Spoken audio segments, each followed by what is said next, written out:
Hello students, welcome back to my YouTube channel APT Adda. I am your maths mentor Izharuddin. आज हम class 10 mathematics का chapter number 3 लगाएंगे। Chapter का नाम है pair of linear equations in two variable. और ये वीडियो कंटेंट जितना भी मैं चढ़ा रहा हूँ ये आपके एनसीईआरटी से लिया गया है और ये पुरानी वाली एनसीईआरटी का कंटेंट नहीं है। ये न्यू एनसीईआरटी जो एडिशन 2022 का है, ये पूरी एनसीईआरटी अगर अपने को इसका सोल्यूशन देखना है तो क्या करना है, एपीटी अड्डा चैनल के प्लेलिस्ट में जाना है। क्लास 10 नहीं, आपको फोल्डर का नाम मिलेगा एनसीईआरटी मैथ सोल्यूशन क्लास 10, इस नाम से आपको फोल्डर मिलेगा। उसके अंदर एनसीईआरटी का एक एक एग्जाम्पल, एक एक एक्सरसाइज और सारे कॉन्सेप्ट उसके अंदर आपको फ्री ऑफ कॉस्ट मिलने वाले हैं। तो इसके लिए आपको क्या करना है, चैनल को सब्सक्राइब करना है और बेल आइकन को ज़रूर दबा देना है। चलिए स्टार्ट करते हैं आज का लेक्चर। अब देखिए, सीबीएसई ने जितना भी सिलेबस रिमूव किया है वो इस वजह से किया है कि चीज़ों को थोड़ा प्रैक्टिकली समझाया जाए, जिसके अंदर केस स्टडी वगैरह ये भी इन्वॉल्व किए गए हैं। तो मैं चाहता हूँ कि आप कोई भी टॉपिक पढ़ें तो उसका पहले प्रैक्टिकल मतलब समझें कि क्या मतलब है। अब जैसे चैप्टर का नाम क्या है, पेयर ऑफ, जोड़ा मतलब दो इक्वेशन बनना चाहिए, लीनियर इक्वेशन होना चाहिए, मतलब जिसकी डिग्री क्या होना चाहिए, 1 होना चाहिए, और उसके अंदर इन्वॉल्वमेंट कितने वेरिएबल्स का होना चाहिए, 2 का होना चाहिए। अब प्रैक्टिकली ये चीज़ें आपको कहाँ देखने को मिलेंगी, तो देखिए स्टार्ट करते हैं। मैं एक एग्जांपल लेकर लेता हूँ। मान लो कोई गर्ल है जिसका नाम है अंकिता, ठीक है। अंकिता अपने गांव जाती है, ठीक है। गांव क्यों जाती है, क्योंकि वहाँ पर एक मेला लगा हुआ है। उस मेले के अंदर वो क्या करेगी, गेम खेलेगी, और गेम खेलेगी वो भी 2 गेम। एक तो वो क्या करेगी, झूला झूलेगी। एक गेम आपका झूला झूलने का है, जैसे कहते हैं मेलों में झूले वगैरह ही लगे होते हैं, तो मैं उसको राइड्स मान लेता हूँ, ठीक है। और दूसरा गेम वो क्या खेलेगी, होपला खेलेगी। होपला गेम क्या होता है, आपने देखा होगा मेलों के अंदर एक टेबल होता है बहुत बड़ा सा, उसके ऊपर कोई बॉल रखी होती है या कोई खिलौना रखा होता है या कोई कोल्ड ड्रिंक की बोतल रखी होती है, या मान लो 100 रुपये का नोट है। अब गेम खेलने वाले को एक रिंग दिया जाता है, वो रिंग अगर वो थ्रो करती है खेलने के लिए इसके ऊपर, और मान लो वो किसी खिलौने के ऊपर जाकर कवर करती है, तो वो खिलौना गेम खेलने वाले का हो जाता है ना। अब वो खिलौना कितना ही महंगा हो सकता है, 100 रुपये का, 200 रुपये का, 500 रुपये का, लेकिन गेम खेलने का कॉस्ट फिक्स है ना। मान लो 3 रुपये, 4 रुपये, 5 रुपये, 5 रुपये में मान लो गेम खेला जा रहा है, तो 5 रुपये में आपको एक ट्रायल मिलेगा। वो 100 रुपये के ऊपर चला गया ना, तो 95 रुपीज़ आपके हो गए। बढ़िया गेम है, आप ट्राई करना अपने गांव में जाकर, ठीक है। अब देखिए, ये कंडीशन मैं क्यों बता रहा हूँ, क्योंकि मुझे क्या बनानी है, pair of linear equation in 2 variable बनाना है, ठीक है। अब देखिए, अब जाहिर सी बात है जब वो मेले में जाएगी तो खाली हाथ तो जाएगी नहीं। तो मैंने मान लिया वो मेले में कितने रुपए लेके गई, 20 रुपये लेके गई, है ना। अब क्वेश्चन ये उठता है कि वो झूला कितनी बार झूलेगी और होपला कितनी बार खेलेगी, ये नहीं मालूम है। तो मैंने मान लिया कि नंबर ऑफ राइड्स उसने कितने किए, x, और नंबर ऑफ होपला गेम कितना खेला उसने, y, ये मैंने मान लिया। और अगर तुम्हें पेयर ऑफ लीनियर इक्वेशन बनाना है, पेयर बनाना है, तो उसके लिए 2 कंडीशन आपको मानना पड़ेंगी। वो कंडीशन क्या क्या होंगी, देखिए। एक कंडीशन मैंने मान ली कि अंकिता जो है वो जितनी बार होपला खेलेगी ना, वो राइड्स का हाफ टाइम्स खेलेगी। राइड्स का हाफ टाइम मतलब अगर वो राइड 4 बार करती है तो होपला सिर्फ 2 ही बार खेलेगी। कहने का मतलब y is equal to number of hoopla game played by Ankita is equal to half of x। Half of x का मतलब जितनी बार राइड करेगी उसका हाफ। तो अगर वो 4 बार राइड कर रही है तो 2 बार क्या करेगी, होपला खेलेगी, है ना। तो राइडिंग में ज़्यादा उसका इंटरेस्ट है, मज़ा आता होगा, है ना। तो मैं क्या करता हूँ, इसको थोड़ा सिंप्लीफाई करता हूँ। ये क्या हो जाएगा, 2y is equal to x, इसको उधर ले जाओ तो x माइनस 2y, इधर क्या हो जाएगा 0, इसको इस तरह लिख लो, x minus 2y is equal to 0। एक इक्वेशन तो मैंने इस एक्टिविटी से ये बना दी, कौन, x minus 2y is equal to 0, ठीक है। अब ये तो गेम में आपस में कंपटीशन है कि कौन सा ज़्यादा गेम खेलेंगे, कौन सा कम खेलेंगे, है ना। लेकिन गेम जब खेलोगे तो पैसा तो खर्च होगा। तो आपको ये नहीं पता है कि एक राइड का कितना खर्चा है, तो मैंने मान लिया 3 रुपये कि एक राइड अगर वो खेलेगी तो 3 रुपये उसको देना पड़ेंगे, और 4 रुपये खर्चा है होपला खेलने का। तो टोटल उसने कितना खर्चा किया था, 20 रुपये किया था, नहीं किया था। तो अगर एक राइड का 100 रुपये है ना, तो 3 रुपये एक राइड का है, और उसने राइड कितने खेले हैं, x। एक राइड का 100 रुपये नहीं, एक राइड का कितने रुपये है, 3 रुपये। उसने कितनी बार राइड करा है, x टाइम। तो टोटल खर्चा कितना हो गया राइड्स में, 3x।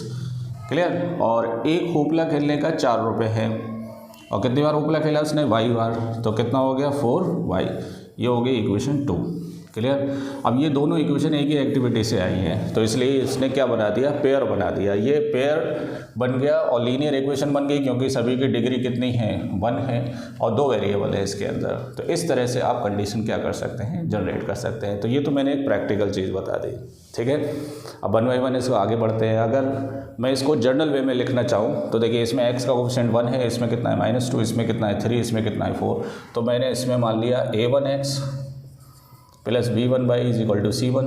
इसका क्या मान लिया कोफिशिएंट a2x, ये b2 y is equal to c2। These are the pair of linear equation in two variables in general form.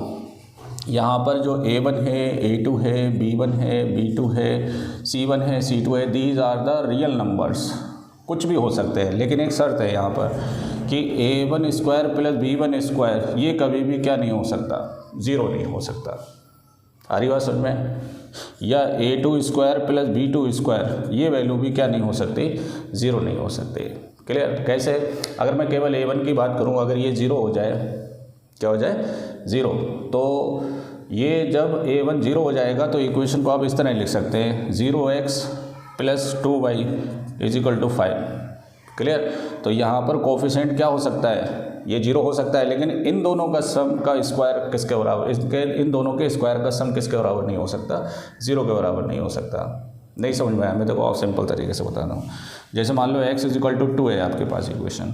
अब आप बोलोगे सर ये लीनियर इक्वेशन इन 1 वेरिएबल है, बिल्कुल सही बात है। आप इसको 2 वेरिएबल में भी लिख सकते हैं। कैसे, x plus 0 into y is equal to 2। अब यहाँ पर जो कोफिशिएंट है ना y का b, वो आपका किसके बराबर है, 0 के बराबर है। क्लियर। लेकिन अब क्वेश्चन ये है कि 1 का स्क्वायर प्लस 0 का स्क्वायर ये नंबर क्या नहीं हो सकता, 0 नहीं हो सकता, आप कितना ही जोड़ लगा लें। हरी बात समझ में है ना, वेरी गुड। मतलब यहाँ पर कुछ ना कुछ एक वेरिएबल रहना ज़रूरी है, तभी आप पेयर और मतलब तभी आप 2 वेरिएबल में इक्वेशन को क्या कर सकते हैं, लिख सकते हैं। और अगर आप केवल 2 लेंगे, सुनते रहे ना, अब ये इक्वेशन कहाँ बन रही है, अरे भाई केवल 2 लेंगे तो ये इक्वेशन बन रही है क्या, नहीं बन रही है। और आप ये भी नहीं लिख सकते कि 0 इंटू 2 लिख दूँ मैं, 0 कभी 2 के बराबर होता ही नहीं है। और अगर आपका फर्जी दिमाग चले तो आप क्या लिख सकते हैं इसको, 0x प्लस 0y है ना इज इक्वल टू 2। तो ये तो कोई गलत है ना ये, क्योंकि 0 2 के बराबर होता ही नहीं है, तो आप लिख ही नहीं सकते। इसलिए मैंने लिखा है कि a1 square plus b1 square किसके बराबर नहीं हो सकता, 0 के बराबर नहीं हो सकता, है ना। तो ये मैंने आपको रिप्रेजेंटेशन बता दिया कि जनरल वे में कैसे लिखा जाता है pair of linear equation in 2 variable. तो आप गांव जाइए, गांव में जाकर गेम खेलिए, उसमें 2 कंडीशन लगाइए, जो कंडीशन मैंने आपको बताई हैं, ठीक है। चलिए अब देखिए, मैं थोड़ा वापस चलता हूँ। एक इक्वेशन मैंने क्या बनाई थी, x minus 2y is equal to 0। दूसरी क्या बनाई थी, 3x plus 4y is equal to 20। अब मैं केवल एक इक्वेशन लेता हूँ फॉर एग्जांपल, है ना। अगर मैं इसके सोल्यूशन की बात करूँ, जो आपने 9th क्लास के अंदर पढ़ा था कि अगर मैं इसका सोल्यूशन निकालूँ तो सोल्यूशन कैसे निकलेगा। देखो, सोल्यूशन x और y की वो वैल्यूज़ होती हैं जिसको लेफ़्ट साइड में रखने से क्या आ जाए, राइट साइड आ जाए। तो अगर मैं इसमें x की जगह 4 रख दूँ और y की जगह 2 रख दूँ तो ये कितना आएगा, 4 माइनस 2 इंटू 2। तो 4 माइनस 4 से 4 कट गया, किसके बराबर, 0 के बराबर। तो राइट हैंड साइड आ गया, ये लेफ्ट हैंड साइड हो गया। तो यहाँ पर 4, 2 इसका क्या हो गया, सोल्यूशन हो गया। इसका क्या हो गया, सोल्यूशन। अब क्वेश्चन ये होता है क्या केवल 4, 2 ही इसका सोल्यूशन होगा, है ना। ऐसा नहीं है, आप 0 0 रख दो, x की जगह 0 रख दो, y की जगह 0 रख दो, तो 0 माइनस 2 इंटू 0, तो 0 इज इक्वल टू किसके बराबर आ गया, 0 के बराबर। तो ये भी सोल्यूशन हो सकता है। तो इस बात को समझने के लिए मैं किसी भी लाइन का ज्योमेट्रिकल रिप्रेजेंटेशन करूँगा। यही वाली लाइन ले लेता हूँ मैं, ठीक है। कौन सी line, x minus 2y is equal to 0। किसी लाइन को बनाने के लिए कितने पॉइंट जरूरी होते हैं, 2 पॉइंट जरूरी होते हैं। वो 2 पॉइंट मैंने ले लिए हैं। एक पॉइंट क्या है, 4, 2 और दूसरा क्या है 0, 0। तो 0, 0 ये हो गया 1 2 3 4, 1 2 3 4 5। तो देखो 4, 2 तो यही तो आएगा 4, 2।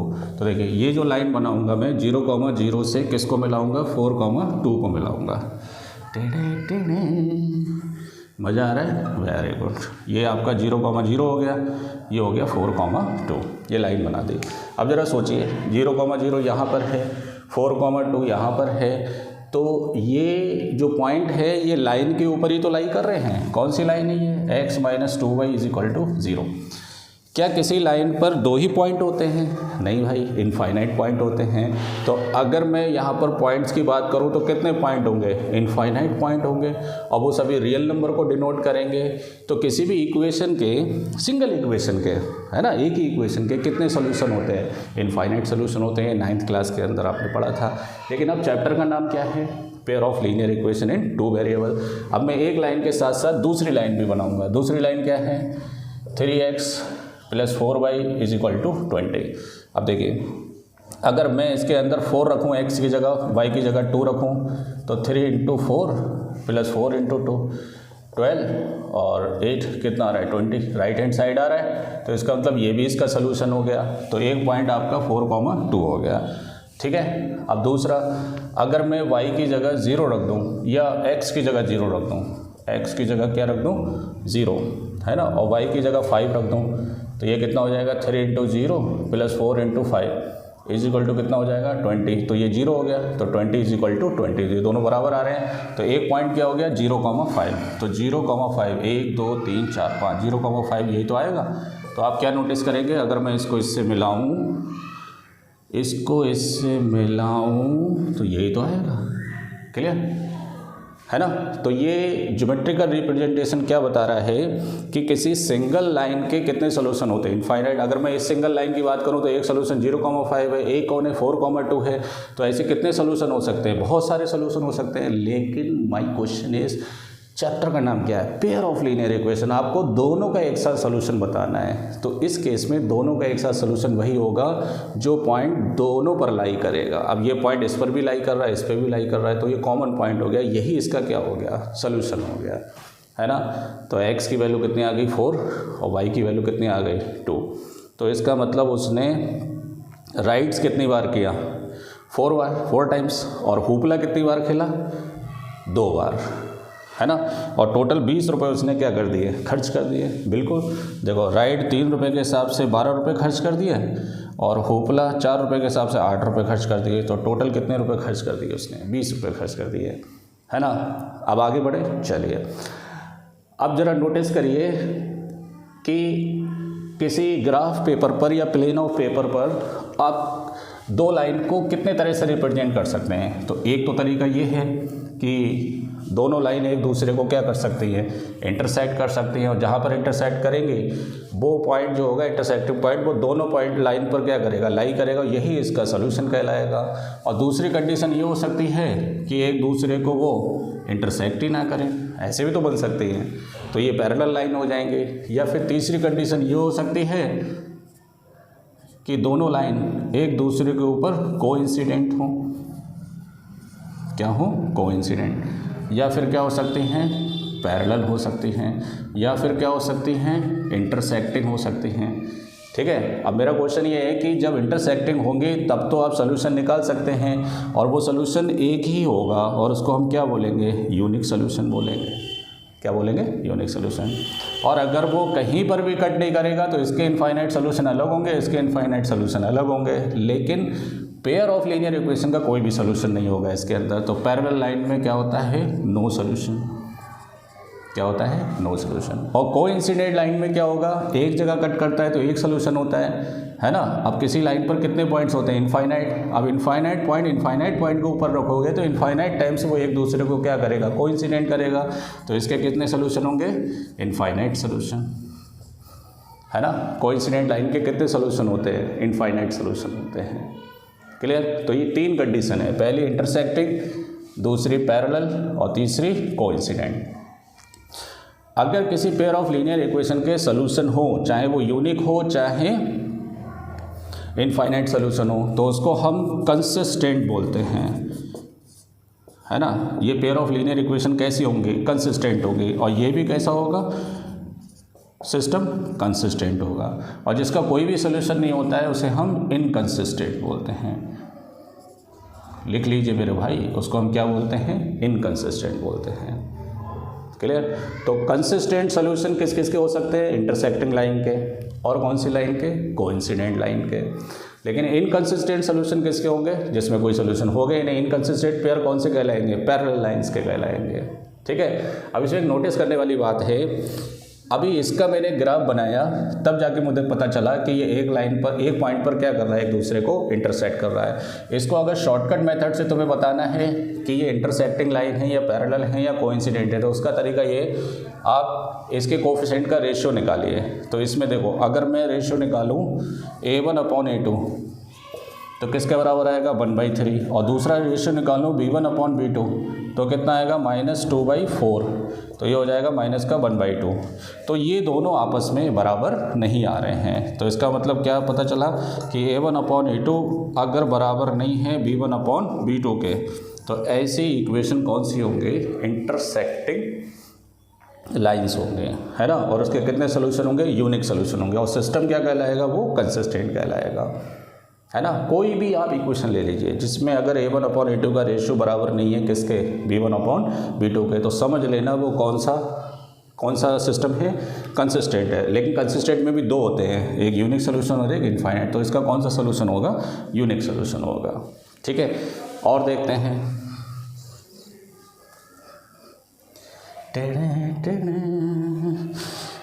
अब जैसे फॉर एग्जांपल अगर मैं पैरेलल लाइन की बात करूँ, तो पैरेलल लाइन के केस में जो कंडीशन मिलेगी अपने को, वो मिलेगी A1/A2 is equal to B1/B2 but is not equal to C1/C2। ये कंडीशन आपको किसकी मिलेगी, पैरेलल लाइन की।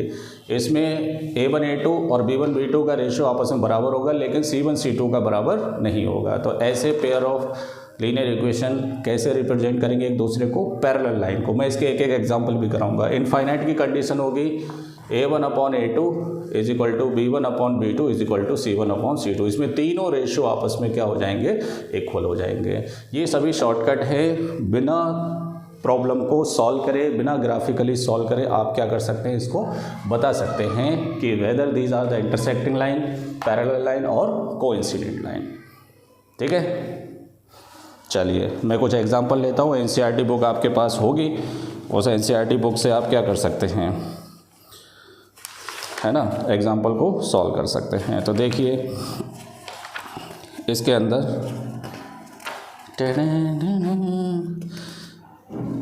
एग्जांपल नंबर 1 लेता हूँ मैं, या मैं इसके देखो पहले कुछ एग्जांपल बता देता हूँ। जैसे फॉर एग्जांपल आपके पास कोई इक्वेशन है 2x + 3y - 9 is equal to 0, है ना, और एक है 4x + 6y - 18 is equal to 0।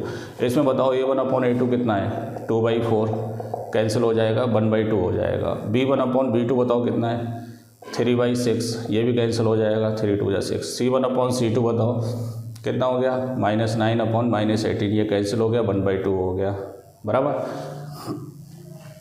ठीक है, ये तीनों रेशियो आपस में क्या आ रहे हैं, इक्वल आ रहे हैं। कौन कौन, A1/A2 is equal to B1/B2 is equal to C1/C2। इसका मतलब ये कौन सी लाइन होंगी, कोइंसिडेंट। अगर मैं इसका ग्राफ बनाऊं तो ग्राफ कैसा बनेगा, एक के ऊपर एक लाइन आएगी। ठीक है, तो ग्राफ बनाएंगे, बहुत सारे क्वेश्चन आएंगे आपके ग्राफ वाले, लेकिन कंडीशन आपको पता होना चाहिए। ग्राफ बनाने से पहले आपको ये पता होना चाहिए कि ये बनेगा कैसे एक्चुअल में। ठीक है, और देखिए कोई इक्वेशन ले लेता हूँ मैं। For example x + 2y - 4 is equal to 0 और 2x + 4y - 12 is equal to 0। बताइए इसमें रेशियो निकालिए। इसमें रेशियो क्या क्या आएगा,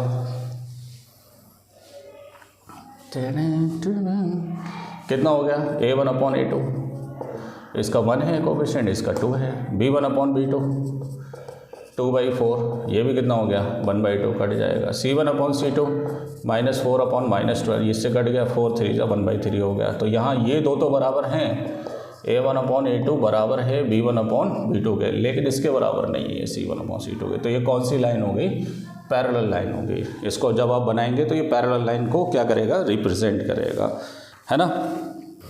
तो देखिए इसके कुछ एग्जांपल हैं एनसीईआरटी के, वो देखेंगे और फिर नेक्स्ट लेक्चर के अंदर एक्सरसाइज को कंप्लीट करेंगे।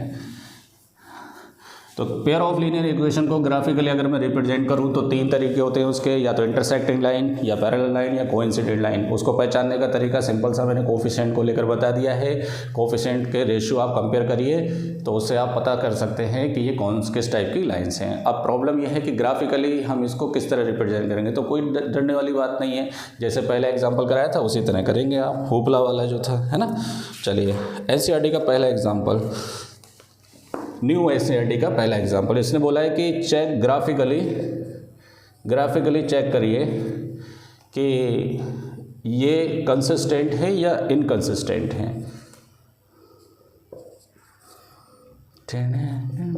ग्राफिकली रिप्रेजेंट करिए, है ना। Check graphically whether the pair of equation this one is consistent. अगर कंसिस्टेंट है तो सॉल्व भी करिए ग्राफिकली इसको, है ना।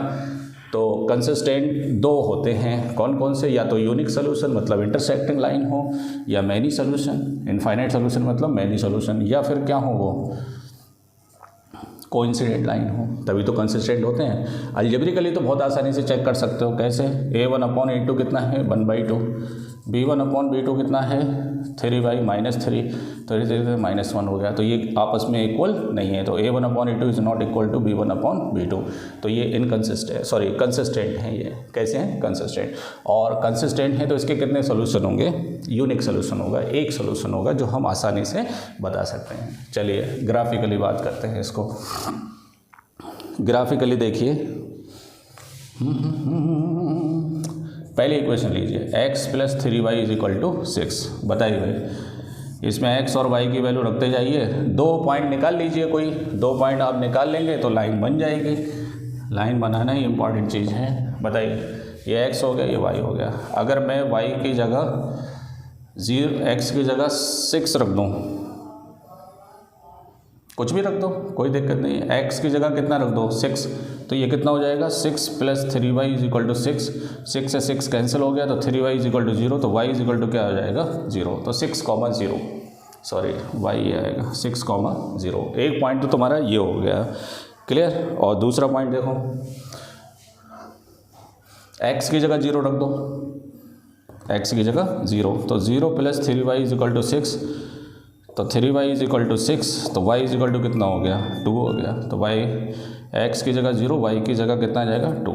चलिए पहली वाली लाइन बनाते हैं, ये वाली कैसे, 6,0, तो 0 1 2 3 4 5 6, ये हो गया आपका 6,0। दूसरा 0,2 1 2 0,2,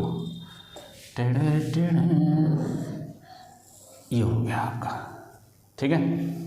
पहली लाइन बन गई, कौन से, x + 3y = 6। दूसरी लाइन देखिए, दूसरी लाइन कौन है, 2x - 3y = 12। अब हमें पहले से मालूम है यूनिक सोल्यूशन है, तो जाहिर सी बात है इनमें से कोई एक पॉइंट तो मैच करना चाहिए।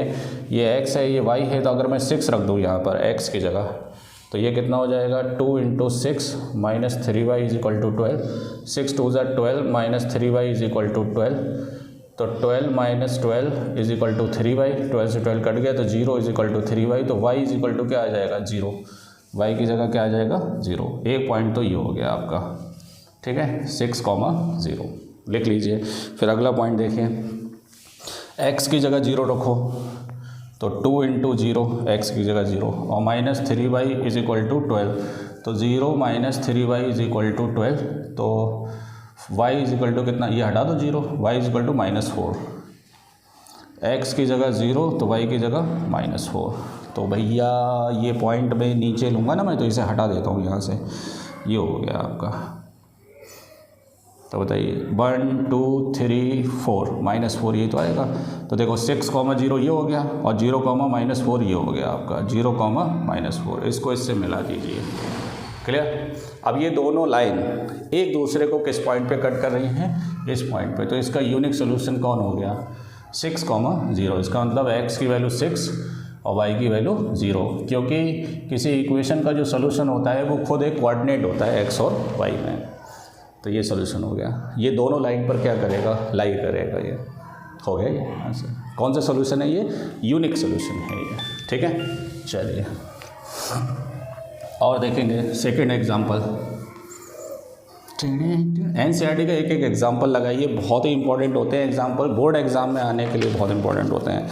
देखिए अगला क्वेश्चन है कि graphically find whether the following pair of equation has no solution, unique solution और इनफाइनाइट सोल्यूशन। पता करना है कि इसके तीनों में से कौन सा सोल्यूशन होगा।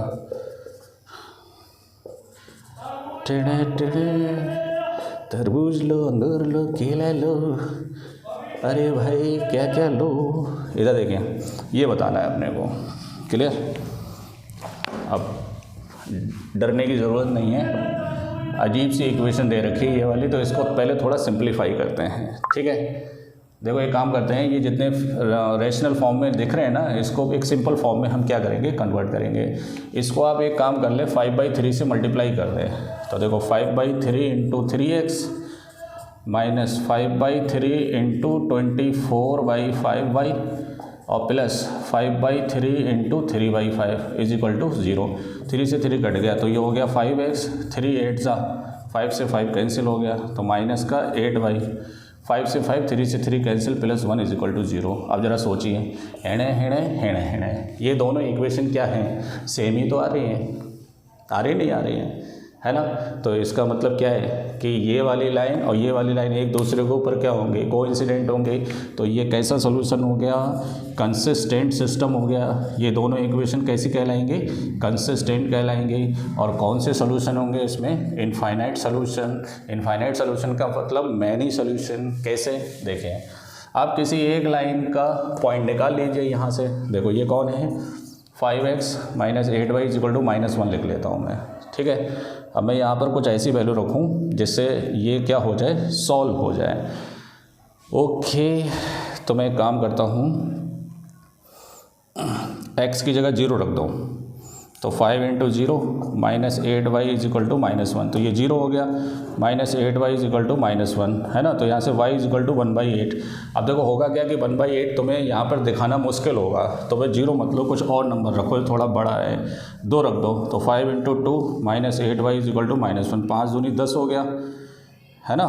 5 दिया 15, एक काम करो 3 रखो x की जगह, तो 5 दिया कितना हो गया 15, minus 8y is equal to -1, तो 15 plus 1 is equal to 8y, तो 16 इज इक्वल टू 8y, 8 से कट गया, 8 दूनी 16, तो y की वैल्यू कितनी आ गई 2, तो 3,2, 3,2, 1 2 3, 3 हो गया, 1 2 3,2 ये आएगा आपका 3,2, ठीक है।